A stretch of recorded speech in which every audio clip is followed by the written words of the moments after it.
Hello मेरे प्यारे बच्चों, कैसे हैं आप सब। उम्मीद है सब बढ़िया होंगे, है ना। बच्चों, हम पढ़ क्या रहे थे? हम पढ़ते क्लास 11th, और क्लास 11th में बेटा हम बात करें तो ऑलरेडी हमने एक चैप्टर आपको पढ़ा रखा है, कंप्लीट लेक्चर, जिसका नाम है some basic concept of chemistry.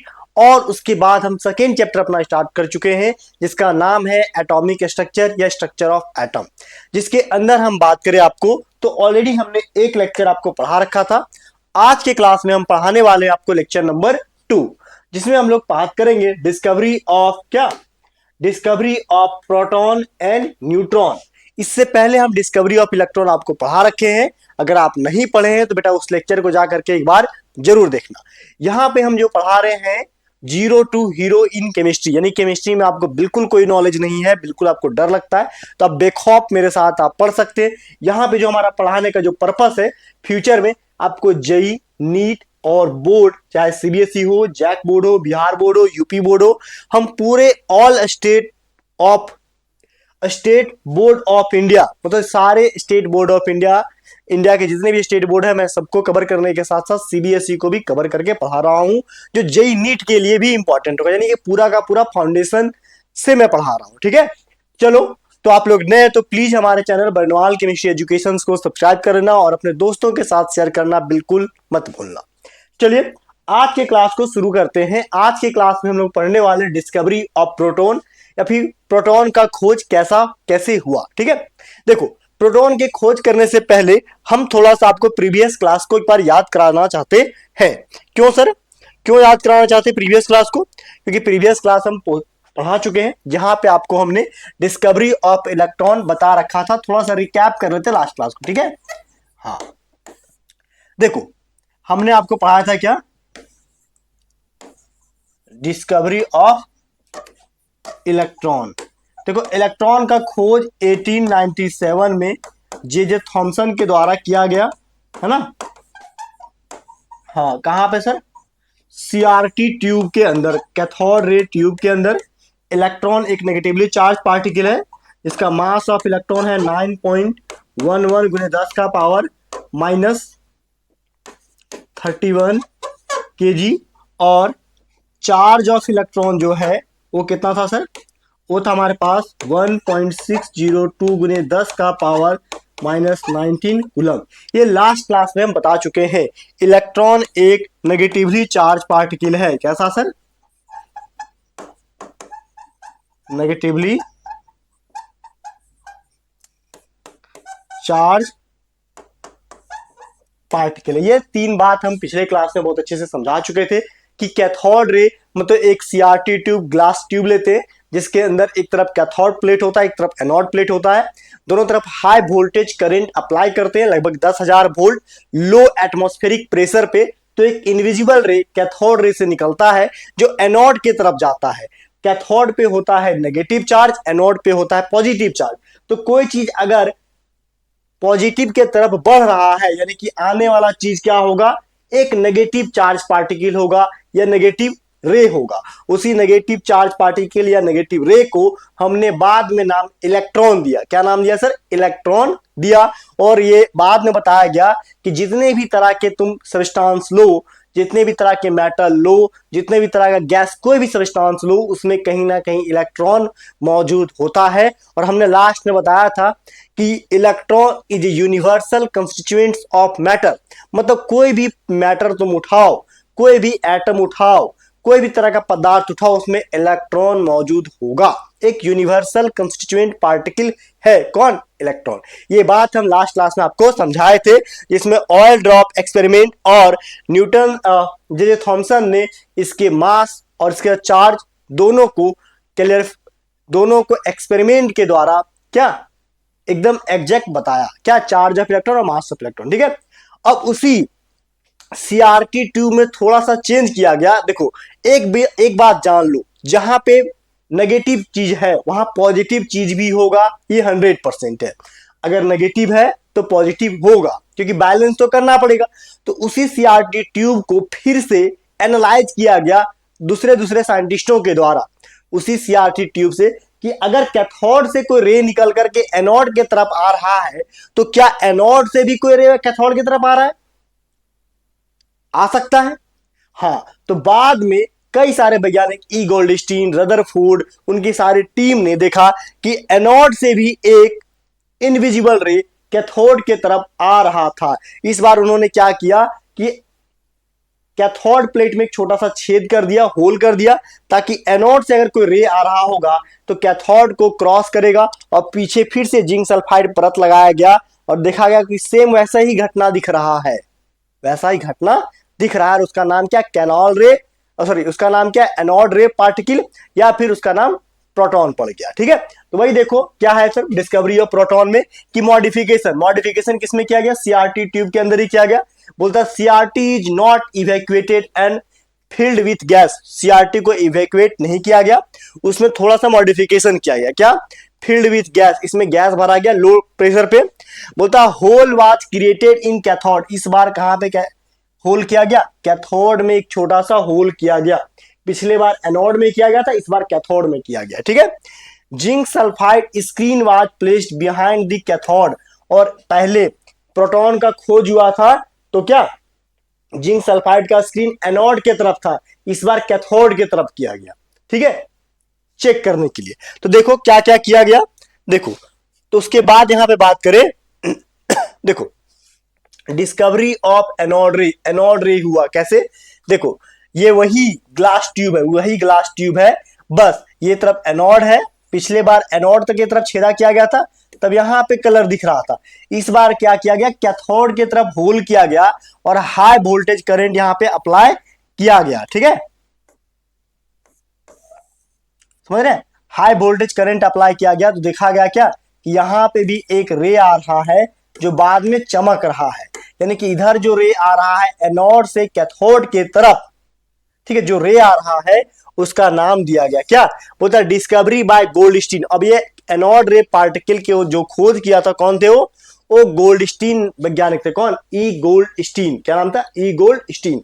इन्होंने क्या किया, बोलता है ही repeated experiment with the discharge tube by using a perforated cathode, उन्होंने perforated cathode ट्यूब लिया, वही same to same CRT tube को ही लिए, बस इस बार इन्होंने कैथोड की तरफ छोटा सा होल किया और देखा कि एनोड से एक रे जो है पास हो रहा है, जिंक सल्फाइड परत से टकरा रहा है। बोलता है existence of positive charge particle, यहां पे क्या पता चला, existence of positively charge particle, यहां पे एक पॉजिटिवली चार्ज पार्टिकल के बारे में पता चला, वाज शोन यूजिंग एनोड रे, और ये किसके द्वारा दिख रहा था, ये एनोड रे के द्वारा दिख रहा था।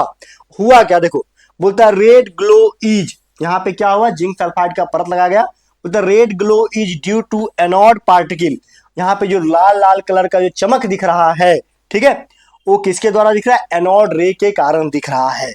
विच पासेज थ्रू परफोरेटेड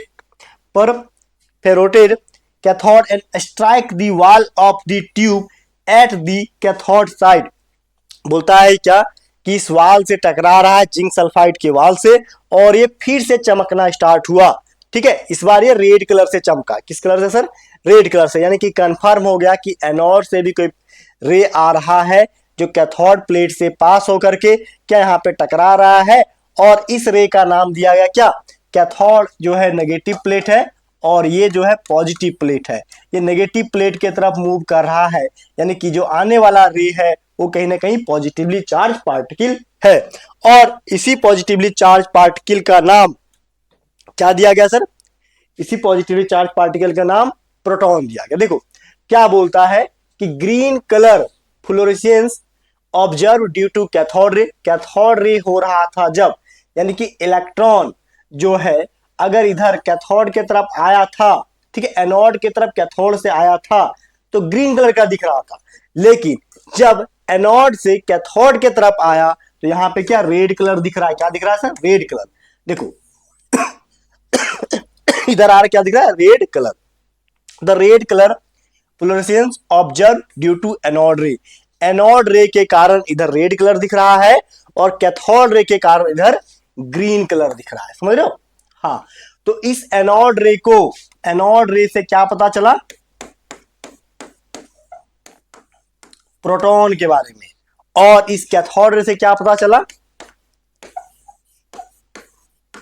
इलेक्ट्रॉन के बारे में, और ये दोनों इलेक्ट्रॉन और प्रोटॉन सीआरटी ट्यूब के अंदर ही खोजा गया था, बाहर खोजा गया नहीं है, इस बात का बस ध्यान रखना। ठीक है, आगे चलो सर, आगे क्या है देखो, आगे बोलता है कि एनोड रे पॉजेज पॉजिटिव चार्ज। अब देखो एनोड रे क्या करेगा, पॉजिटिव चार्ज रखेगा। क्यों सर, देखो एनोड रे में पार्टिकल किधर से किधर मूव कर रहा है, एनोड रे में पार्टिकल, देखो एनोड का मतलब क्या है, एनोड का मतलब है पॉजिटिव पार्टिकल और कैथोड का मतलब है नेगेटिव पार्ट। देखो इस बार रे जो है इधर जा रहा था, ये इधर आ रहा है, तो जो पार्टिकल इधर आ रहा है उसका नाम क्या दिया गया, पॉजिटिव। क्या दिया गया, पॉजिटिव। तो वही बोलता है यहाँ पे क्या, ध्यान से देखो पॉइंट सारा नोट करना कि एनोड रे पॉजेज पॉजिटिव चार्ज, इसका मतलब है concluded bye there directions of deflections in the presence of electric and magnetic field. अब ये कंक्लूजन कैसे निकला सर, ये कंक्लूजन इलेक्ट्रिक फील्ड और मैग्नेटिक फील्ड के प्रेजेंस में निकला कि जो पार्टिकल है वो किधर जा रहा है, ये जा रहा है कैथोड के तरफ। कैथोड खुद नेगेटिव है, तो नेगेटिव के तरफ जो अट्रैक्ट होगा कहीं ना कहीं पॉजिटिव होगा। ठीक है, हाँ, बोलता anode ray travel in straight line, anode ray जो है सीधे सीधे ट्रेवल करेगा in the absence of both electric and magnetic field. बोलता है ये इलेक्ट्रिक फील्ड और मैग्नेटिक फील्ड के अब्सेंस में ये स्ट्रेट लाइन ट्रेवल करता है। क्या करता है सर, स्ट्रेट लाइन, सीधे डायरेक्शन में क्या होता है, आता है। ठीक है, हाँ, ये 2 पॉइंट है, ऑब्जर्वेशन में देखा गया, उसको लिखिए। ठीक है, आगे देखो सर, आगे क्या, आगे बोलता है क्या कि E बाय एम रेशियो, जैसे को इलेक्ट्रॉन का E बाय एम रेशियो था, charge by mass ratio electron का था, तो वैसे ही प्रोटॉन का भी चार्ज बाय मास रेशियो को कैलकुलेट किया गया। क्या आया देखो, बोलता E by M ratio of canal ray is different for different gas. देखो कैनाल रे किसको बोला गया, एनोड रे को ही कैनल रे बोला गया। क्या बोला गया sir, canal ray, CANAL, canal ray. तो वही बोलता है E by M ratio of the canal ray is different for different gas. इसका मतलब क्या है कि properties of anode ray depends on the nature of the gas, ये गैस के नेचर पे डिपेंड करता है। टेकन इन डिस्चार्ज ट्यूब, यानी कि तुम अगर अलग अलग गैस लोगे, अलग अलग गैस लोगे तो उसका जो क्या है, पता depends on nature of the gas taken in the discharge tube. अगर आप गैस, ये मतलब ये जो प्रॉपर्टीज है एनोड रे का, ये कहीं ना कहीं गैस के नेचर पे डिपेंड करेगा। ठीक है, आगे देखो, बोलता है इसका खोज कब हुआ, बोलता है in 1919 Rutherford discover that, Rutherford ने ये डिस्कवर किया क्या कि the smallest and the lightest positive ion are obtained from the hydrogen and call them proton. देखो हुआ क्या, इसका खोज एक्चुअली में प्रोटॉन का जो खोज है एक्चुअली में ई गोल्डस्टीन किए थे। कौन किए थे, ई गोल्डस्टीन। लेकिन ई गोल्डस्टीन ने इसका नाम प्रोटॉन है ये नहीं दिए थे, उसका नामकरण प्रोटॉन है ये बात को ई गोल्डस्टीन ने नहीं दिया था। इसी एक्सपेरिमेंट को आगे चल करके रदरफोर्ड ने फिर से ट्राई किया, रदरफोर्ड ने फिर से ट्राई किया और इस बार उन्होंने बोला कि जो इसका मास है, इसका जो मास है वो हाइड्रोजन के मास के बराबर है। किसका, इस एनोड रे पार्टिकल का।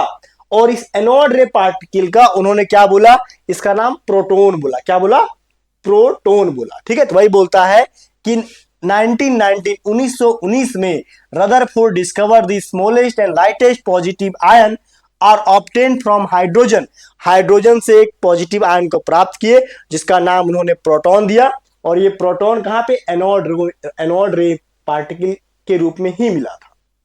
ठीक है, हाँ, इस बात को कॉपी में नोट करो और लिखो। ठीक है, आगे देखो सर, आगे क्या बोलता, ऑब्जर्वेशन। क्या ऑब्जर्वेशन मिला सर, देखो सेम टू सेम बात। बोलता mass of the particle depends on nature of gas, मतलब बोलता पार्टिकल का जो मास है वो गैस के नेचर पे डिपेंड करेगा। किस पे डिपेंड करेगा सर, गैस के नेचर पे डिपेंड करेगा पार्टिकल का मास।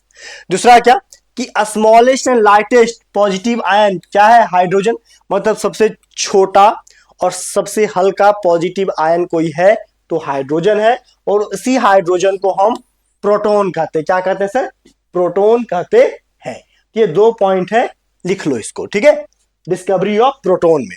आगे चलो सर, देखो आगे क्या, आगे इस फोटो को ध्यान से देखो, इस फोटो को ध्यान से देखो। इस फोटो में क्या दिखाया गया कि एनोड जो है ये पॉजिटिव प्लेट है और कैथोड जो है, देखो यहाँ पे कैथोड है, ये कैथोड क्या सर, यहाँ पे नेगेटिव प्लेट है। ध्यान से देखो, अगर ये एनोड से कोई रे निकलेगा तो ये रे इनविजिबल होगा। जैसे यहाँ पे देखो ये पॉजिटिव, देखो ये पार्टिकल इधर आया, ये पार्टिकल इधर आया, ये पार्टिकल इधर आया, ये पार्टिकल देखो यहाँ पे टकराया, टकराया, देखो रेड कलर का ग्लो हो रहा है, रेड ग्लो हो रहा है, रेड ग्लो। रेड ग्लो होने का मतलब है कि ये है कैथोड, और यहाँ पे फ्लोरेसेंस स्क्रीन लगा हुआ है, जिसको तुम जिंक सल्फाइड का परत बोलते हो। किसको सर? जिंक सल्फाइड का परत बोलते हो। तो यहाँ पे इलेक्ट्रॉन किधर से, सॉरी, यहाँ पे जो एनोड रे है किधर से किधर जा रहा है? एनोड रे जो है वो पॉजिटिव से नेगेटिव के तरफ मूव कर रहा है, पॉजिटिव से नेगेटिव के तरफ मूव कर रहा है। यानी कि नेगेटिव प्लेट के तरफ आने वाला जो कण है कहीं ना कहीं पॉजिटिव चार्ज पार्टिकल होगा, यही बात पता चल रहा है। हाँ, तो वही बोलता है कि यहाँ पे इस पिक्चर से उसी बात को कि एनोड से भी एक रे निकलता है जो कहीं ना कहीं कैथोड के तरफ जा रहा है, और उसका नाम क्या? एनोड रे पार्टिकल या फिर पॉजिटिव चार्ज आयन, जिसको तुम हाइड्रोजन आयन कह सकते हो या फिर प्रोटॉन कह सकते हो। और यही था प्रोटॉन का डिस्कवरी। ठीक है, तो चलो इसको लिख लो, इस पिक्चर को कॉपी में लिख लो। बोलता है यहाँ पे वेरी लो प्रेशर पे ये एक्सपेरिमेंट होगा और हाई वोल्टेज अप्लाई करेंगे 10,000 वोल्ट। ठीक है, हाँ, इस बात को कॉपी में लिखो, इसको फोटो छाप लो। ठीक है, हाँ, आगे चलो सर, आगे क्या है? अब बोलता है सर इसका जो E बाय एम रेशियो क्या है? E बाय एम रेशियो मतलब चार्ज बाय मास रेशियो क्या है? देखो, बोलते the smallest and lightest positive ion obtain from hydrogen gas is called proton. Hydrogen gas का सबसे पहले इस्तेमाल किया गया किसमें? उस डिस्चार्ज ट्यूब के अंदर, और सबसे लाइटेस्ट जो मिला आयन, उसका नाम हाइड्रोजन गैस से मिला पॉजिटिव आयन के रूप में, जिसका नाम क्या दिया गया? प्रोटॉन दिया गया। क्या दिया गया? प्रोटॉन। ठीक है, अब देखो सवाल क्या है कि इट इज फाउंड दैट कि मास ऑफ प्रोटॉन, प्रोटॉन का मास क्या मिला सर? देखो बेटा, प्रोटॉन का जो मास मिला है ना एक्सपेरिमेंट के दौरान, वो 1.672 गुने 10 का पावर माइनस 24 ग्राम मिला, और इसका चार्ज जो मिला वो एकदम इलेक्ट्रॉन के बराबर ही मिला। कितना? 1.6022 10 का पावर माइनस 19 कूलम। यानी कि इलेक्ट्रॉन का जितना चार्ज था उतना ही सेम चार्ज प्रोटॉन का था, बस प्रोटॉन एक पॉजिटिव चार्ज है जबकि इलेक्ट्रॉन एक नेगेटिव चार्ज है। ठीक है, हाँ, यानी कि दो बात यहां से क्लियर है। कौन कौन? देखो, मास ऑफ प्रोटॉन कितना? 1.672 गुने 10 का पावर कितना? माइनस 27। तुम केजी में लिखोगे तो ये हुआ, और ग्राम में लिखोगे तो 1.672 गुने 10 का पावर माइनस 24 ग्राम। अब बात करें चार्ज ऑफ इलेक्ट्रॉन। ठीक है, चार्ज ऑफ प्रोटॉन, प्रोटॉन का चार्ज क्या सर? यहाँ पे चार्ज ऑफ प्रोटॉन। ठीक है,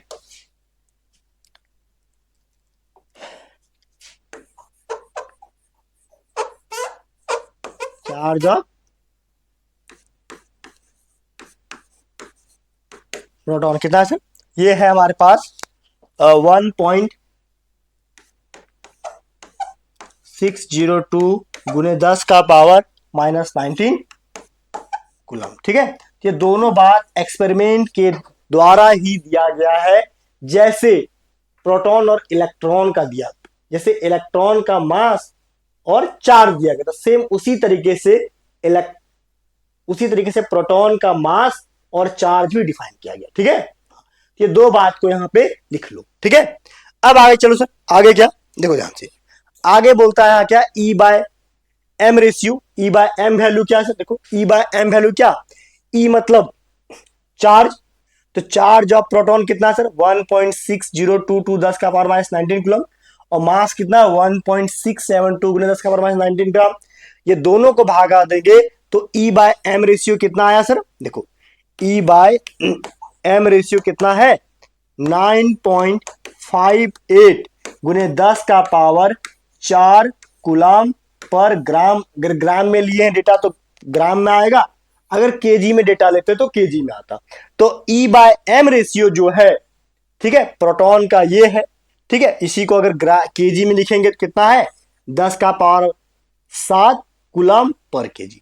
तो ये E/m रेशियो है किसका, प्रोटॉन के लिए। ठीक है, इलेक्ट्रॉन के लिए बताए थे E/m रेशियो, है ना, 1.788 करके कुछ था डेटा।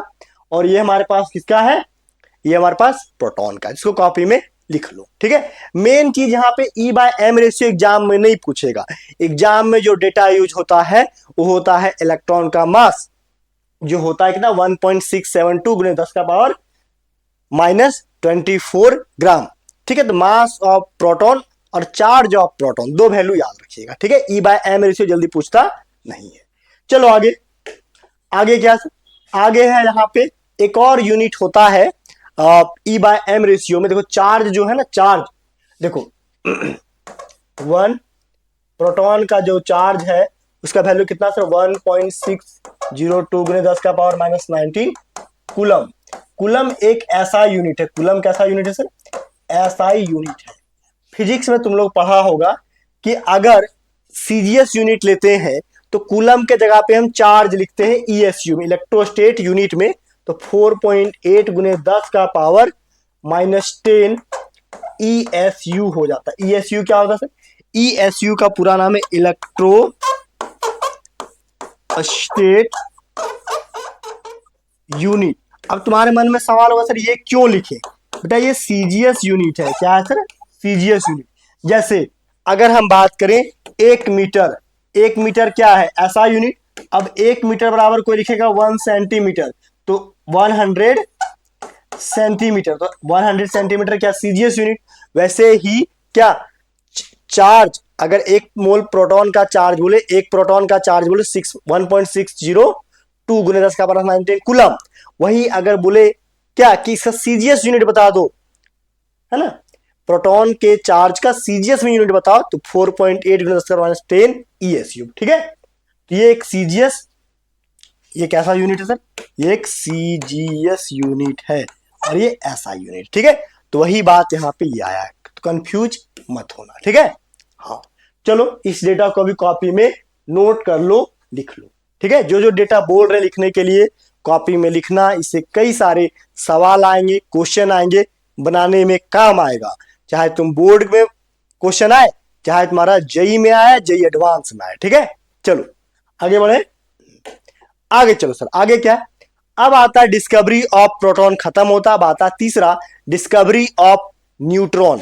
देखो एक चीज जान लो, अभी हम लोग इलेक्ट्रॉन प्रोटॉन का डिस्कवरी से खोजे, लेकिन सवाल है कि ये सब एग्जिस्ट कहां करता है। देखो इलेक्ट्रॉन, तुम लोग तो जानते हो कि इलेक्ट्रॉन हमेशा एटम के बाहर में चक्कर लगाता है।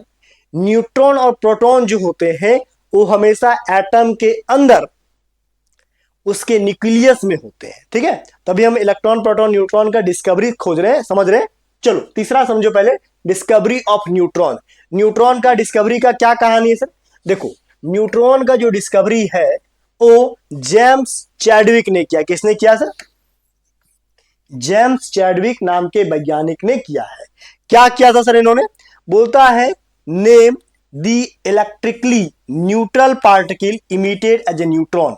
बोलता है क्या कि इन्होंने एक रिएक्शन करवाया, रिएक्शन कराने के बाद देखा कि जब दो, है ना, एक कोई हाईली चार्ज पार्टिकल कोई दूसरे कोई एलिमेंट या एटम्स जाके टकराता है तो एक नया पार्टिकल जनरेट होता है, एक नया पार्टिकल क्रिएट होता है या जनरेट होता है। उस पार्टिकल के पास कोई चार्ज नहीं होता, केवल मास होता है। उस पर कोई चार्ज नहीं होता, केवल मास होता है। अब जिसपे कोई चार्ज नहीं है उसका नाम क्या दे दिया गया, न्यूट्रल। क्या दे दिया गया, न्यूट्रल। ऐसे समझो कि जो आदमी के पास कोई रुपया नहीं है, ना उसके पास कर्जा है, ना उसके पास ज्यादा पैसा, उसको भिखारी बोल देते हैं, कुछ भी नहीं है। वैसे ही हमारा न्यूट्रॉन क्या है, भिखारी है, इसके पास कुछ भी नहीं है, चार्ज नहीं है, मास है।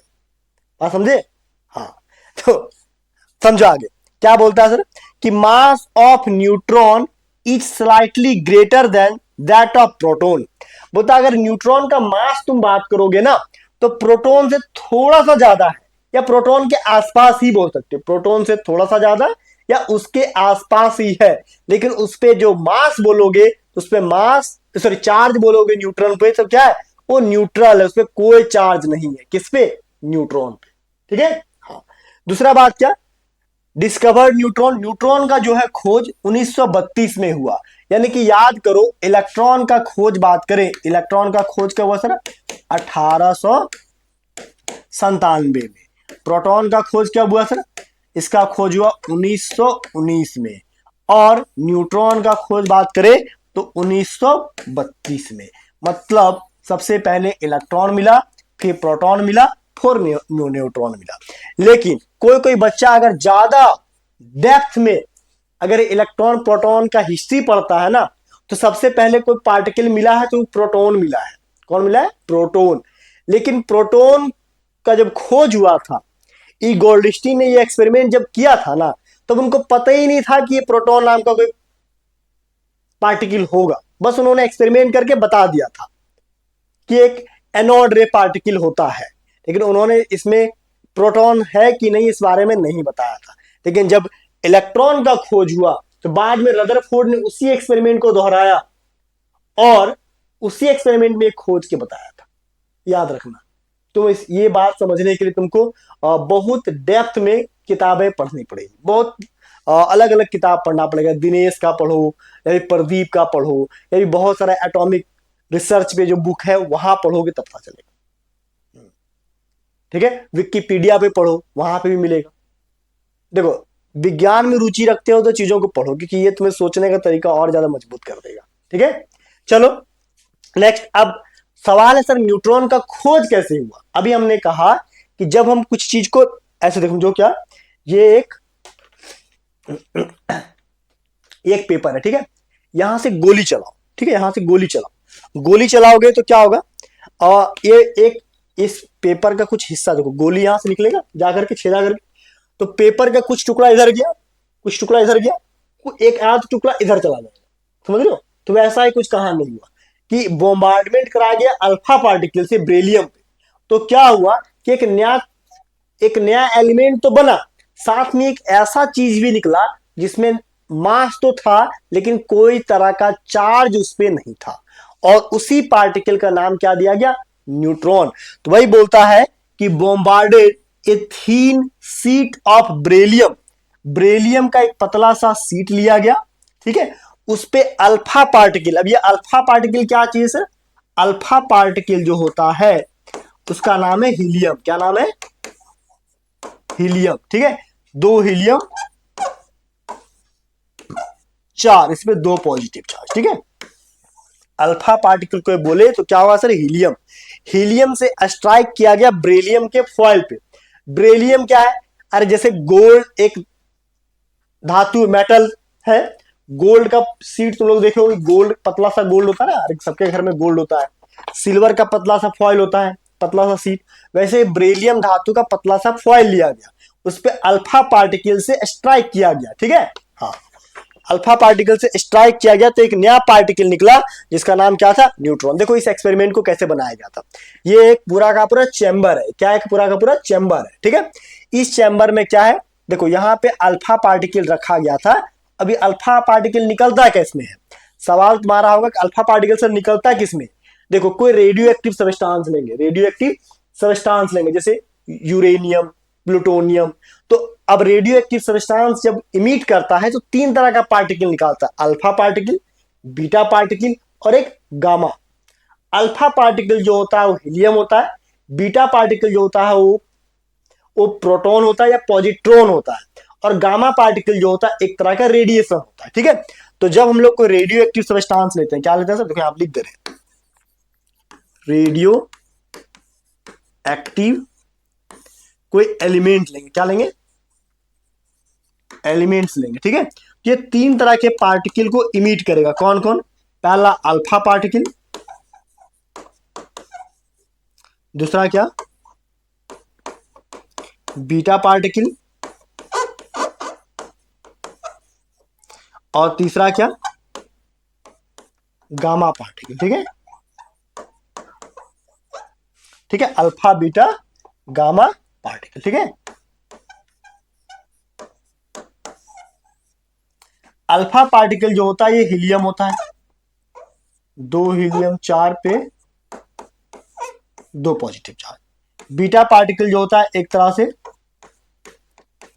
पॉजिट्रॉन या फिर एक तरह से बोलो प्रोटॉन, ठीक है। और गामा पार्टिकल जो होता है एक तरह से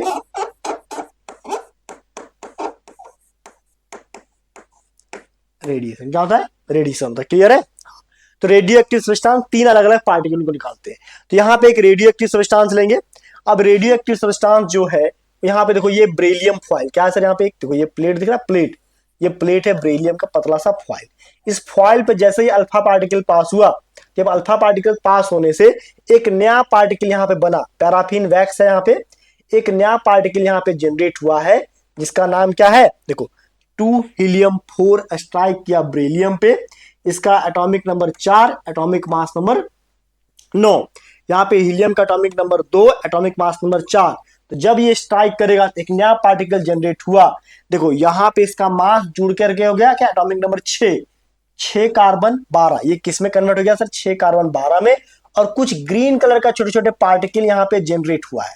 ये जो ग्रीन कलर का छोटा छोटा पार्टिकल जो जनरेट हुआ है उस पे कोई चार्ज नहीं है, कोई चार्ज नहीं है, केवल उस पे मास, देखो कोई चार्ज है यहाँ पे नहीं, इसमें जो चार्ज है Q बराबर 0, लेकिन यहाँ पे कुछ ना कुछ मास है, ठीक है। चार्ज यहाँ पे 0 है लेकिन कुछ ना कुछ मास है, ऊपर वाला मास को बताता है, एटॉमिक मास को। तो यहाँ न्यूट्रॉन का एटॉमिक मास तो होता है लेकिन चार्ज इस पे 0 होता है।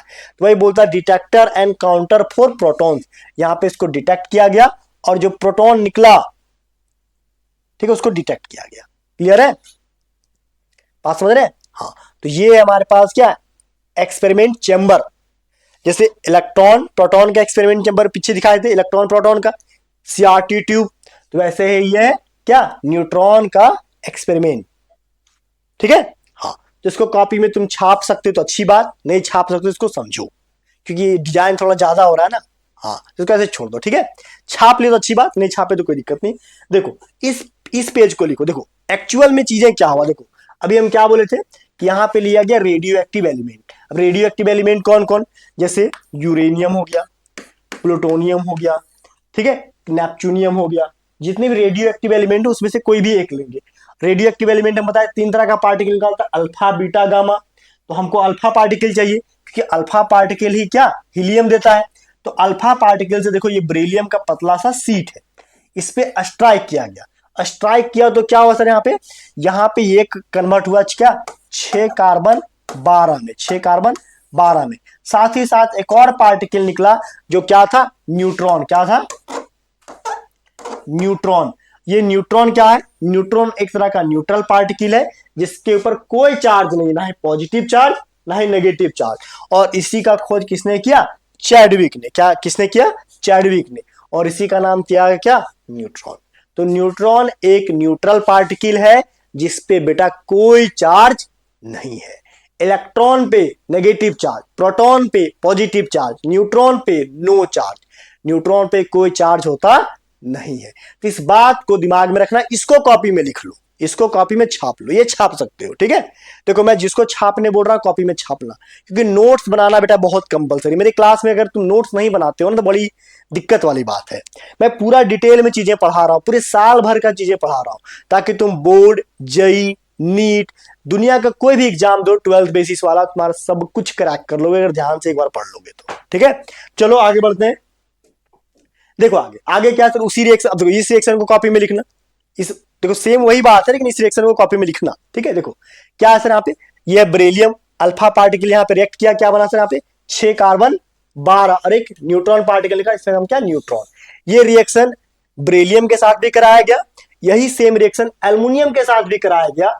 तो एल्युमिनियम क्या है, 13 एल्युमिनियम 27, देखो 2 और उड़ जाएगा, 13 में 2 गया 15, 15 फास्फोरस 30, एटॉमिक नंबर कितना 27 और 4 होना चाहिए 31, 31 ना होकर के 30 रहा, एक मास जो है बाहर निकल गया, उसी मास का नाम क्या है, न्यूट्रॉन।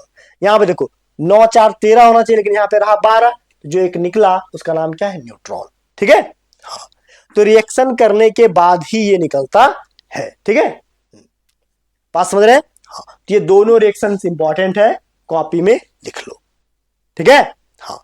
न्यूट्रॉन समझ में आया कि जब हम लोग अल्फा पार्टिकल से आघात करा देते हैं एल्युमिनियम फॉयल पे या फिर बेरिलियम फॉयल पे, तो एक नया कम एलिमेंट तो बनता है, साथ में साथ एक एक्स्ट्रा पार्टिकल निकलता है जिसका नाम क्या है, न्यूट्रॉन है। और ये न्यूट्रॉन जो है हर एक एटम के न्यूक्लियस में प्रोटॉन के साथ मौजूद होता है। ठीक है, तो ये आगे बताएंगे जब हम एटॉमिक स्ट्रक्चर पे चर्चा करेंगे। ठीक है, चलो आगे बढ़ते हैं सर। इसका भी अपना मास होगा। हाँ देखो, बोलता है डिस्कवरी ऑफ न्यूट्रॉन, बोलता है neutron were not deflected by both magnetic and electric field. देखो, जिस तरह से अभी इससे पहले हम बता रहे थे क्या कि इलेक्ट्रिक फील्ड और मैग्नेटिक फील्ड आए थे, है ना, इलेक्ट्रिक फील्ड और मैग्नेटिक फील्ड आया था, तो क्या हुआ था कि इलेक्ट्रॉन जो था, अगर इलेक्ट्रॉन नेगेटिव पार्टिकल है तो ये पॉजिटिव की तरफ अट्रैक्ट होगा, प्रोटॉन पॉजिटिव पार्टिकल है तो नेगेटिव की तरफ अट्रैक्ट होगा। अब बात रहा न्यूट्रॉन, न्यूट्रॉन पे तो कोई चार्ज नहीं है ना, पॉजिटिव नेगेटिव। अब इसको तुम पॉजिटिव दिखाओ या नेगेटिव दिखाओ, कोई फर्क पड़ेगा? किधरों अटैक होगा, अट्रैक्ट होगा, ये नहीं होगा। बात समझ रहे हो? अरे सिंपल समझो, अगर लड़की है तो लड़का की तरफ अट्रैक्ट होगा, लड़का है तो लड़की की तरफ अट्रैक्ट होगा, है ना। हाँ ठीक है, बात समझ रहे हो? तो ये न्यूट्रॉन, इस पे कोई चार्ज नहीं थे, कहीं अट्रैक्ट नहीं हुआ। ठीक है, तो वही बोलता है neutron were not deflected by both magnetic and electric field indicating that कि दे आर न्यूट्रल पार्टिकल। अब इस बात से क्या पता चला? इस बात से यही बात पता चला कि ये ना तो प्लस की तरफ जा रहा है ना माइनस की तरफ जा रहा है, ये न्यूट्रॉन है, इसमें कोई फर्क पड़ रहा नहीं है। That is chargeless particle. इसका मतलब सिंपल सी बात है, न्यूट्रॉन एक चार्जलेस पार्टिकल है, इसमें कोई चार्ज नहीं है। अब बात रहा चार्ज इज जीरो, इसका मतलब क्या, इसके पास चार्ज जो है एक तरह का जीरो है। ठीक है, हाँ आगे देखो सर, बोलता है the mass of neutron is found to be slightly higher क्या than proton, it is found to be 1.675 10 का पावर -24 ग्राम। इसका जो मास है, किसका, मास ऑफ न्यूट्रॉन, देखो मास ऑफ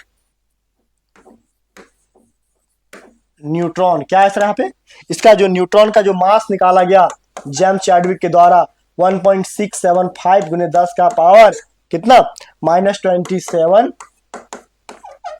केजी। और ये mass same to same electron का भी है, प्रोटॉन का भी है।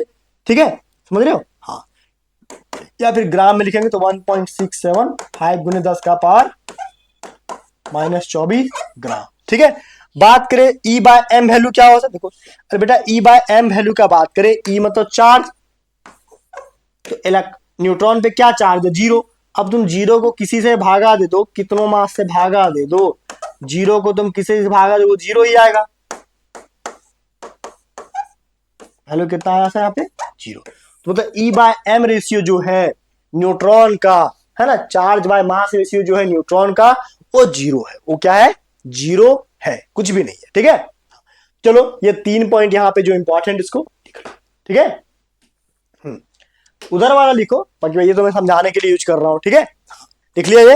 हाँ, अब आगे चलो सर, आगे क्या है, अब आगे यहाँ पे कुछ समरी है इलेक्ट्रॉन प्रोटॉन न्यूट्रॉन जो भी हम पढ़ा है उसका समरी लिखना ज्यादा जरूरी है। जितना अभी पढ़ा है वो तुम्हारे नॉलेज पर्पस के लिए था, अभी जो पढ़ा रहे ये तुम्हारे एग्जाम पर्पस के लिए। ठीक है, हाँ देखो, अगर हम बात करें सबसे पहले कि प्रॉपर्टीज ऑफ सब एटॉमिक पार्टिकल, तो इलेक्ट्रॉन के एटम के अंदर 3 फंडामेंटल सब atomic particle, electron proton neutron, ये तीनों हर एक एटम के अंदर मौजूद होता है। तो बात करें सर इलेक्ट्रॉन का जो सिंबल है क्या है, ई पे नेगेटिव चार्ज। इसका जो चार्ज है, रिलेटिव चार्ज एक तरह से बोल सकते हैं क्या, -1 है। क्या है मतलब, इलेक्ट्रॉन के चार्ज को माइनस से रिप्रेजेंट करते हैं, कितना, -1। अब बात करें रिलेटिव मास जो कंपेयर करके निकाला जाता है। ठीक है, ठीक है, हाँ तो रिलेटिव मास जो है 1/1837 AMU है, किसके तुलना में, प्रोटॉन के तुलना। प्रोटॉन का जो मास है वो 1 AMU के बराबर होता है, न्यूट्रॉन का मास भी 1 AMU के बराबर होता है, लेकिन इलेक्ट्रॉन का मास जो है 1/1837 AMU, या फिर कहीं कहीं इसको 1/1840 AMU के बराबर लिखा जाता है। मतलब इसका मास अगर AMU है, ऐसा क्यों, सवाल ऐसा क्यों सर, देखो बेटा ध्यान से देखो, इसका जो मास है, एक्चुअल मास जो है किसका, इलेक्ट्रॉन का कितना सर 9.1 गुने 10 का पावर माइनस 31 केजी। एक इलेक्ट्रॉन का मास कितना सर 9.101 गुने 10 का पावर माइनस 31 केजी। इसका मास देखो, इसका कितना सर, इसका है 1.673 गुने 10 का पावर माइनस 27 केजी। देखो 673 क्या है डेटा है 673, किसका मास, प्रोटॉन का। न्यूट्रॉन का मास देखो सर, न्यूट्रॉन का मास है 1.675 गुने 10 का पावर माइनस 27 केजी। यानी कि ये दोनों के बीच डिफरेंस देखो, डिफरेंस कितने का है सर, यहां पे देखो तो एक तरह से ये 10 का पावर माइनस 31, 10 का पावर माइनस 27, यानी कि 4 डिजिट का डिफरेंट है। कितना सर, 4 डिजिट का डिफरेंट है इसके मास में। मतलब जो इलेक्ट्रॉन का एक्चुअल मास जो है वो नगण्य, ना के बराबर है, नेग्लिजिबल के बराबर है। ठीक है, हाँ। अब देखो सर क्या, न्यूट्रॉन पे जो चार्ज है कितना सर, न्यूट्रॉन पे चार्ज 0 है, इसका सिंबल होता है एन पे 0। प्रोटॉन का सिंबल क्या है, पी पे पॉजिटिव। इलेक्ट्रॉन का सिंबल क्या है, ई पे नेगेटिव। ठीक है, इस बात का ध्यान रखना। अब लोकेशन, इलेक्ट्रॉन कहां पाया जाता है सर, देखो ये अगर एटम है, ठीक है, ये अगर ये एटम है तो इस एटम के बाहर जो होते हैं इलेक्ट्रॉन चक्कर लगाते हैं, और न्यूक्लियस के अंदर क्या होता है, न्यूट्रॉन प्लस प्रोटॉन होता है। ठीक है, देखो बोलता है लोकेशन, बोलता है आउटसाइड न्यूक्लियस, न्यूक्लियस के बाहर में पाया जाता, न्यूक्लियस के सेल के बाहर में पाया जाता, उसका नाम क्या, इलेक्ट्रॉन। ठीक है, आउटसाइड ऑफ न्यूक्लियस, न्यूक्लियस के आउटसाइड सेल में पाया जाता, उसका नाम क्या है, इलेक्ट्रॉन है। ठीक है, दूसरा न्यूक्लियस के अंदर, इस न्यूक्लियस के अंदर जो पाया जाता उसका नाम क्या है, इनसाइड न्यूक्लियस, न्यूक्लियस के अंदर जो पाया जाता उसका नाम प्रोटॉन है। दूसरा न्यूक्लियस के अंदर पाया जाता कौन, न्यूट्रॉन। मतलब न्यूक्लियस के अंदर मिलता है न्यूट्रॉन और प्रोटॉन, और एटम के बाहर में ऑर्बिट में मिलता है कौन, सेल में मिलता है कौन, इलेक्ट्रॉन। तो इलेक्ट्रॉन मिलेगा आउटसाइड द न्यूक्लियस सेल में, प्रोटॉन मिलेगा न्यूक्लियस के अंदर, और न्यूट्रॉन मिलेगा न्यूक्लियस के अंदर। ठीक है, नेक्स्ट, इलेक्ट्रॉन का खोज किसने किया, जे थॉमसन 1897 में। प्रोटॉन का खोज किसने किया, ई रदरफोर्ड 1911 में। और क्या, न्यूट्रॉन का खोज किसने किया, जेम्स चैडविक 1932 में। ये 3 बात याद रखने वाला है। आगे क्या बोलता है, क्या इलेक्ट्रॉन का खोज, क्या क्या फंक्शन है सर, इलेक्ट्रॉन केमिकल बॉन्डिंग में या इलेक्ट्रिसिटी में इलेक्ट्रॉन काम करता है ना। डिफाइन एलिमेंट, एटॉमिक नंबर को डिफाइन करने में प्रोटॉन का इस्तेमाल करते हैं, और न्यूक्लियर स्टेबिलिटी या आइसोटोप्स को समझने के लिए हम लोग न्यूट्रॉन का हेल्प लेते हैं। ठीक है, ये समरी है। आगे बात करें सर इलेक्ट्रॉन का फैक्ट, ये लाइटेस्ट सब एटॉमिक पार्टिकल है। ठीक है, बोलता है यहाँ पे क्या, रिस्पॉन्सिबल फॉर केमिकल रिएक्शन। ठीक है, केमिकल रिएक्शन के लिए रिस्पॉन्सिबल है। ठीक है, बोलता है प्रोटॉन क्या सर, ये डिटरमाइन एलिमेंट आइडेंटिटी या नंबर ऑफ प्रोटॉन या एटॉमिक नंबर। ठीक है, या न्यूक्लियस को स्ट्रॉन्ग तरीके से पकड़े रहता है। न्यूट्रॉन क्या होता है, no electrical charge, slightly heavier than, है ना, और ये आइसोटोप व्हेन नंबर वेरीज। ठीक है, ये 3 ऊपर वाला बात ध्यान दो, नीचे वाला बात ध्यान देने की जरूरत नहीं है। ठीक है, नीचे वाला हटा दो, कोई दिक्कत नहीं है। ठीक है, ऊपर वाला बात पे ध्यान दो। ठीक है, ये नीचे वाला बात अभी आगे फिर पढ़ाएंगे। तो ये ऊपर वाला जो बात है इसको कॉपी में लिख लेना। क्लियर बाय पॉइंट, हाँ। चलो इस पे कुछ क्वेश्चन है, क्वेश्चन क्या क्या है ध्यान से देखो, बहुत ही समरी वाला छोटे छोटे क्वेश्चन है कि who discover the electron and which year, electron का खोज किसने किया था। बेटा इलेक्ट्रॉन का खोज जे थॉमसन ने किया था 1897 में। देखो तो ये बोलता है कि who discover the electron and when in which year, किस साल में, तो जे थॉमसन ने 1897 में किया है। दूसरा कि what was the main observation Rutherford gold foil experiment. देखो रदरफोर्ड गोल्ड फॉइल एक्सपेरिमेंट जो है आगे पढ़ाएंगे, तो क्वेश्चन यहाँ पे आ चुका है। इसके बाद जो आएगा ना, पहले एटॉमिक मॉडल आएगा जे थॉमसन, फिर रदरफोर्ड। तो उन्होंने बोला क्या था कि all particle pass through gold foil से, सभी पार्टिकल क्या पास हो जाते हैं, हाँ बिल्कुल पास हो जाते हैं। ठीक है, लेकिन कुछ पार्टिकल जो है जाते हैं गोल्ड फॉइल से टकराते हैं और वापस आ जाते हैं। वापस आने का मतलब है कि जो अल्फा पार्टिकल पॉजिटिव पार्टिकल है, पॉजिटिव पॉजिटिव से टकराया होगा तभी वापस आया होगा। तो वही बोलता सम पार्टिकल्स बाउंस बैक, ये उस थ्योरी का मेन ऑब्जर्वेशन था। ठीक है, आगे which particle has no charge, कौन से पार्टिकल के पास कोई चार्ज नहीं होता है, इलेक्ट्रॉन प्रोटॉन न्यूट्रॉन। तो बेटा यहाँ जो न्यूट्रॉन है उस पर कोई चार्ज होता नहीं है। ये तीसरा क्वेश्चन लिख लीजिएगा। ठीक है, ये क्वेश्चन आगे पढ़ाएंगे, इस क्वेश्चन को रहने देना। ठीक है, हाँ बस लिख लेना, आगे फिर से पढ़ाएंगे इसको। आगे क्या sir, what is the charge to mass ratio of electron, electron का चार्ज बाय मास रेशियो क्या था, इलेक्ट्रॉन का चार्ज बाय मास रेशियो था 1.76 × 10⁻11 कूलम पर केजी था, ठीक है। हाँ, ये बात हम पढ़ा चुके हैं। नेक्स्ट क्या, which experiment led to the discovery of neutron, neutron का खोज किसने किया था, न्यूट्रॉन के खोज करने के लिए बेरिलियम पे अल्फा पार्टिकल का आघात कराया गया था, लिखता है बेरिलियम प्लस पैराफिन एक्सपेरिमेंट, ठीक है। चौथा क्या, where the protons and neutrons are located, proton neutron कहां पे लोकेटेड होता है बेटा, प्रोटॉन और न्यूट्रॉन जो होता है वो एटम के अंदर न्यूक्लियस में होता है, तो वो ये बोलता है इन द न्यूक्लियस, कहां पे होता है, न्यूक्लियस में होता है। ये 6 क्वेश्चन है, आप एक एक करके कॉपी में लिख लो, ठीक है। मैं क्वेश्चन इसलिए करवा दे रहा हूं ताकि पूरे पढ़ने का फायदा यहीं पे पता चलेगा, ठीक है। आगे चलो सर, आगे और भी हमने क्वेश्चन लिख रखा है क्या, कि early Indian and Greek philosophers were, देखो शुरुआत में बताया था ना कि इंडिया के और भारत के महर्षि कनाद और ग्रीक फिलोसफर्स का डेमोक्रेटस और ल्यूसिपस आर दी, उन्होंने क्या बताया था, डॉट डॉट डॉट क्या, कि are the fundamental building block of matter, अरे एटम आर दी, एटम्स जो होते हैं छोटे छोटे एटम्स के मिलने से मैटर का निर्माण होता है, ठीक है। तो इसका आंसर क्या हो जाएगा sir, atom, atom are the fundamental building block of क्या, मैटर, मैटर बनाने के लिए छोटे छोटे एटम के मिलने से ही मैटर बनता है। दूसरा क्वेश्चन क्या है कि atom can be further divided into सब एटॉमिक पार्टिकल, क्या एटम को आगे चल करके सब एटॉमिक पार्टिकल में डिवाइड किएगा, बिल्कुल, किसमें, इलेक्ट्रॉन में, प्रोटॉन में, न्यूट्रॉन में और 35 सब एटॉमिक पार्टिकल मिलता है, इसका आंसर होगा ऑल ऑफ दीज। तो इसको कॉपी में लिख लो, एकदम प्यारा प्यारा क्वेश्चन में लेके आया हूं ताकि तुम्हें दिक्कत थ्योरी समझने में आसान हो जाए। नेक्स्ट क्या है sir, the E/M ratio for anode ray in comparison to cathode रे, देखो बोलता है E/M रेशियो जो था एनोड रे का इन कंपेरिजन टू कैथोड रे क्या था, वेरी लो, हाई या सेम। देखो इस क्वेश्चन का आंसर देखना है, पीछे आओ, देखो E/M रेशियो क्या है सर, यहां पे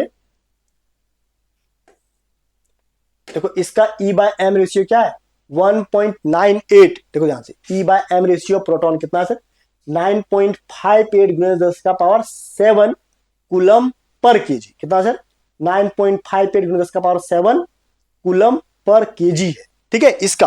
अब प्रोटॉन का मास रेशियो क्या है,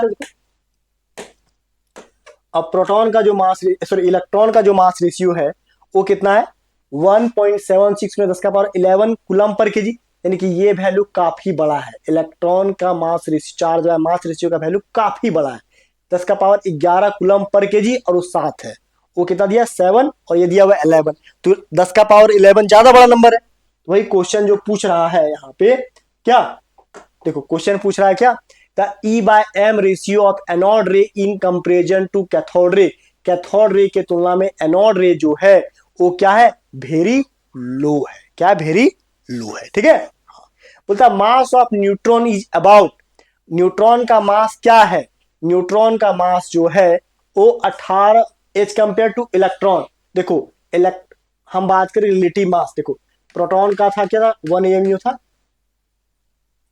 न्यूट्रॉन का भी कितना था 1 AMU था, याद करो, और इलेक्ट्रॉन का था 1/1837 AMU ये था, यानी कि एक तरह से 1837 को हम क्या लिख सकते हैं 1840 लिख सकते हैं आसपास।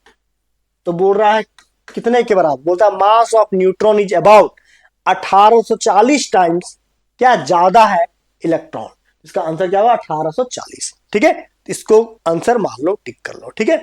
आगे क्या, पॉजिटिव रे या फिर कैनाल रे, पॉजिटिव रे या कैनाल रे आर क्या, electromagnetic waves not stream of positively charge gaseous ion, बोलता है यहाँ पे क्या पॉजिटिव रे क्या है, stream of positively charge gaseous ion, बिल्कुल ये एक पॉजिटिवली चार्ज आयन है जो गैसियस आयन है, जो कहां से, जो कैथोड, जो एनोड से निकलता है और कैथोड की तरफ जाता है, यानी कि इसका आंसर होगा बी, ठीक है। Positive ray are a stream of positively charge gaseous ion, clear my point, हाँ तो इसको लिख लो 5वां क्वेश्चन।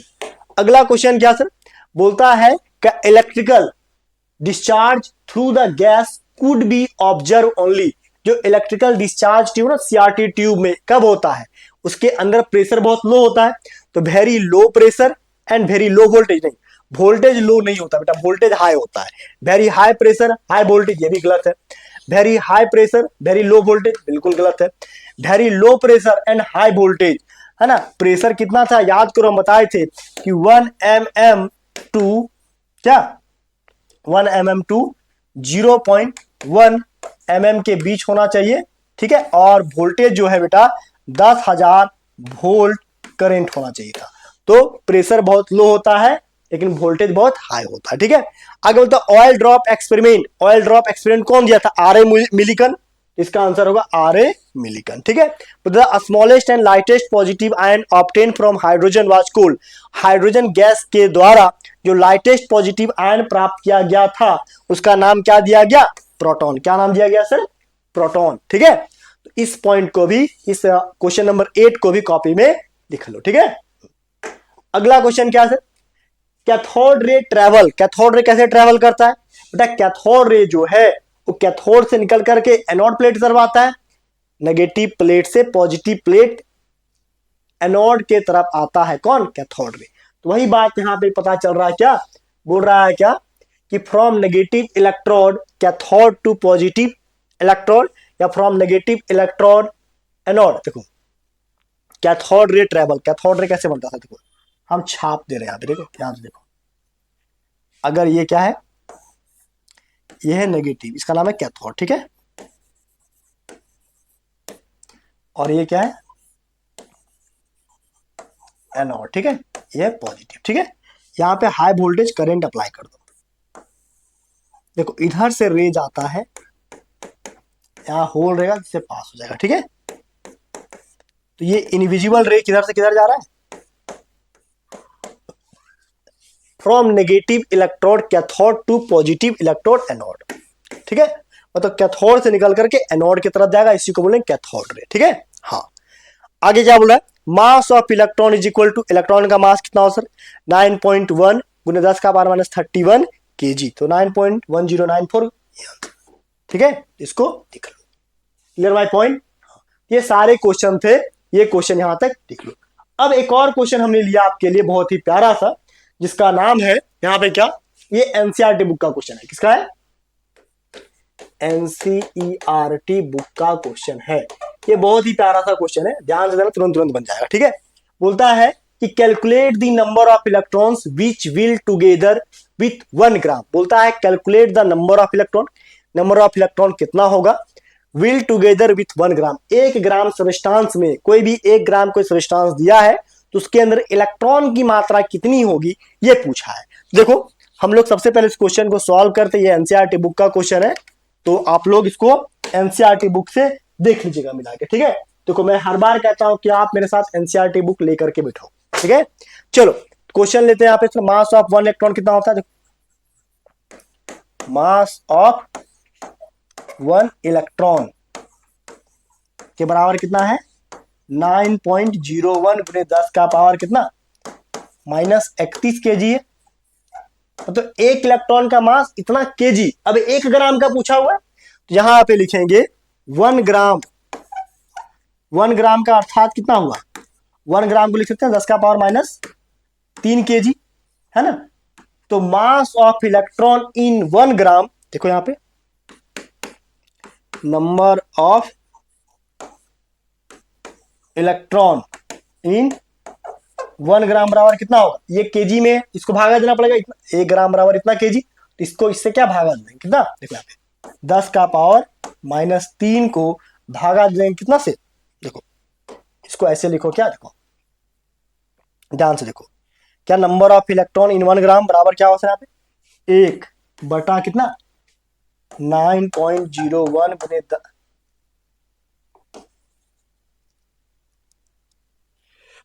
ओहो हाँ चलो 9.01 गुने 10 का पावर कितना गया यहाँ पे 31, ठीक है, गुने 10 का पावर कितना यहाँ पे -3, ठीक है। काटो यहाँ पे 10 का पावर 31 में 3 चला जाएगा, तो बोले यहाँ भागा दो, क्या 1 को भागा देंगे 9 भागा दे लो, क्या आएगा सर, वो एक को भागा दो, वो 9.01 से, वैल्यू तो बहुत छोटा ऐसे भी आएगा, ठीक है। चलो एक को भागा दो 9.01 से, क्या वैल्यू आएगा कितना, 0.1109 गुने क्या 10 का पावर 31 ऊपर चला जाएगा, प्लस में आ जाएगा, 10 का पावर 31 ऊपर में जाएगा तो क्या प्लस 31 में 3 चला जाएगा, कितना बचेगा 28। इसको अगर इसे लिख दें क्या 1.10 गुने 10 का पावर कितना, 10 का पावर यहाँ पे 28 इलेक्ट्रॉन हो जाएगा, ठीक है। हाँ, तो 1 ग्राम कोई सबस्टांस दिया रहेगा तो उसके अंदर इतना इलेक्ट्रॉन मिलेगा। तो ये क्वेश्चन हुआ, ठीक है, इस क्वेश्चन को लिखो। अगला क्वेश्चन क्या लिखा हुआ, calculate the mass and charge of 1 mole of electron. अगर 1 मोल इलेक्ट्रॉन दिया तो उसका मास क्या होगा, उसका चार्ज क्या होगा। चलो आगे निकालते हैं, नेक्स्ट पेज लेते हैं, ठीक है। चलो नेक्स्ट क्वेश्चन, ठीक है। देखो सबसे पहले क्या, दूसरा क्वेश्चन करना है, ठीक है। क्या, मास ऑफ 1 इलेक्ट्रॉन बराबर कितना, इसका वैल्यू है कितना। चलो इसको दो पार्ट हम कर लेते हैं, ठीक है। देखो मास ऑफ 1 इलेक्ट्रॉन बराबर कितना, 9.01 गुने 10 का पावर कितना, माइनस 31 kg, ये है मास ऑफ 1 इलेक्ट्रॉन। तो 1 मोल बराबर क्या, 1 मोल बराबर कितना, देखो 1 मोल के बराबर होता है कितना, 6.022, 10 का पावर कितना गया, 10 का पावर होता है 23 इलेक्ट्रॉन, ये होता है 1 मोल बराबर। यहां लिखेंगे क्या, mass of 1 mole of electron, देखो इसलिए mass of 1 mole of electron बराबर वैल्यू कितना, दोनों मल्टीप्लाई कर दो, ठीक है। किसको किसको, 9.01 गुने 10 का पावर कितना, माइनस 31 गुने 6.022, 10 का पावर कितना 23। देखो 9.01 और 9.01 और दूसरा क्या दिया सर यहाँ पे 6.022, दोनों मल्टीप्लाई करो, 9.01 इंटू 6.022, वैल्यू कितना है सर यहाँ पे 54.25 गुने 10 का पावर 31 में 23 चला गया, कितना बचेगा सर यहाँ पे 7 और 1 8 बचेगा, 10 का पावर -8 बचेगा, कितना -8 केजी में आएगा आंसर। हाँ, अगर इसको और चाहे लिखने तो यहाँ लिख सकते हैं 5.425 गुने 10 का पावर कितना, एक पॉइंट और घटा दो -7 kg, ये निकला 1 मोल मास ऑफ इलेक्ट्रॉन, ठीक है। हाँ, उसी तरह लिखेंगे charge sir, charge of electron, ठीक है, चार्ज ऑफ 1 इलेक्ट्रॉन कितना होता है सर, देखो चार्ज ऑफ 1 इलेक्ट्रॉन बराबर वैल्यू होता है क्या 1.602 गुने 10 का पावर कितना -19 कूलाम, ठीक है, ठीक है, 10 का पावर कितना होता है 19 कूलाम होता है, ठीक है। हाँ ठीक है, तो यहाँ पे क्या है सर 1 मोल बराबर यही है, 1 मोल बराबर है हमें कितना है 1 मोल बराबर तो हम जानते हैं कितना 6.022, 10 का पावर 23, ठीक है। तो यहां पे लिखेंगे चार्ज ऑफ, ठीक है, charge of 1 mole of electron बराबर कितना 6.022, 10 का पावर 23 गुने क्या 1.602 गुने 10 का पावर कितना गया 19, मल्टीप्लाई कर दो, मल्टीप्लाई करेंगे तो ये 6.022 को 1.06 से मल्टीप्लाई करो, कितना आएगा सर, देखो ये दोनों को मल्टीप्लाई करेंगे, वैल्यू कितना है 6.022 गुने कितना 1.602, वैल्यू आएगा 9.64, ठीक है, 9.64 गुने 23 में 19 जाएगा, कितना बचेगा सर 4 बचेगा, 4, ठीक है कूलम। तो ये हमारा आंसर आ गया, ठीक है। ये क्वेश्चन एनसीईआरटी बुक का है, तो पहला यहां पे बना दिए क्वेश्चन और दूसरा यहां पे बना दिए, ठीक है। कि दोनों क्वेश्चन को लिख लेना, ये एनसीईआरटी बुक का क्वेश्चन है और यहां पे हमारा ये टॉपिक समाप्त हुआ। बेटा अब नेक्स्ट जो लेक्चर होगा लेक्चर नंबर 3, वहां पे पढ़ेंगे कि जो इलेक्ट्रॉन प्रोटॉन न्यूट्रॉन है ये एटम के अंदर है, लेकिन ये एटम के अंदर किस तरीके से एडजस्ट है ना, न्यूक्लियस के अंदर कैसे है। तो अलग अलग वैज्ञानिकों ने एटम के स्ट्रक्चर को समझने के लिए अलग अलग मॉडल दिया। सबसे पहला मॉडल जो आया था, जो सबसे फेमस हुआ, वो जे थॉमसन का था। जे थॉमसन का मॉडल में कुछ कमियां हैं, उसको ठीक करने के लिए रदरफोर्ड ने अपना मॉडल दिया। रदरफोर्ड का फेल होगा तो बोर्थ मॉडल देंगे, और ऐसे ही सारे वैज्ञानिक अपना अलग अलग एक्सपेरिमेंट करके अलग अलग मॉडल देते चले गए, और ये धीरे धीरे सारी कड़ियां जुड़ते चली गई, और फिर हमें एटम का कंप्लीट स्ट्रक्चर पता चला। मतलब एटम एक तरह से उसका स्ट्रक्चर काफी कॉम्प्लेक्स है, ठीक है, और अभी भी इसकी खोज चल रहा है ना। इलेक्ट्रॉन, प्रोटॉन, न्यूट्रॉन, अभी प्रोटॉन और न्यूट्रॉन के अंदर भी ये दो अलग अलग पार्टिकल मिला जिसका नाम है क्वार्क। अब क्वार्क के आगे भी चीजें जा रही है जिसका नाम है स्ट्रिंग, ये आगे बताएंगे, बहुत ही मजेदार चीज है। चलिए आज के क्लास को यहीं पे समाप्त करते हैं। आई होप आपको ये क्लास बहुत अच्छे से समझ में आया होगा। मैं एक ही चीज कहूंगा बेटा, आपसे रिक्वेस्ट है कि आप लोग क्लास नोट्स जरूर बनाना, मेरे पढ़ाने के साथ साथ क्वेश्चन को जरूर लिखना। इसका पीडीएफ लिंक में होगा, जाके डाउनलोड करो, नोट्स बना लो, ये काम आएगा तुम्हारे बोर्ड में। ठीक है, चलिए मिलते हैं नेक्स्ट क्लास में बेटा, तब तक के लिए थैंक यू सो मच। जय हिंद, बाय, हैप्पी लर्निंग।